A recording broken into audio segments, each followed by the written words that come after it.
plus de paume, plus de présence dans les mains.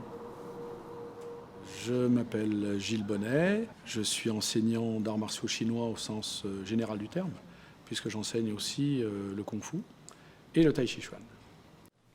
Je mets du poids un peu sur bord interne, c'est-à-dire à l'intérieur du pied, et je reviens ici poser la pointe doucement pour me poser comme un chat. Le tai chi chuan, contrairement à ce que le grand public peut connaître, c'est un art martial avant tout. C'est un art martial chinois. Et ce qui le différencie des autres arts martiaux, c'est sa provenance de fonctionnement. Ce qu'il faut, souvent celui-là est bien, et ce qui pêche souvent, c'est celui-là. Donc pensez à regarder éventuellement celui-là pour le mettre en conformité avec l'autre. C'est vraiment un art martial à part entière. Et évidemment, quand on le voit, on voit un tai chi chuan qui a l'air doux. Mais chacun de ces mouvements cache un sens guerrier. Épaules relâchées, la poussée vient de se faire là. Le chi est dans tout, il est dans la nature, il est dans le corps humain. C'est une énergie que tout le monde possède, mais que peu exploite. Si on le ressent, c'est qu'on cherche aussi à l'écouter, à être attentionné. Ce n'est pas quelque chose qui vient comme ça.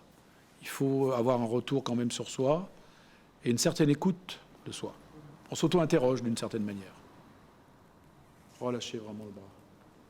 On ouvre les récepteurs sensitifs pour ressentir ça. Ça ne vient pas comme ça si on est neutre ou si on est capté par autre chose. Et je passe le relais à la main suivante qui rentre dans mon champ de vision, etc., etc. Pensez à l'énergie dans la paume. Si elle est bien placée, les doigts se placent tout seuls. Mais il faut ressentir la poussée. Les doigts sont à peu près à la hauteur des yeux. La main, on en a déjà parlé, donc elle est face au coude.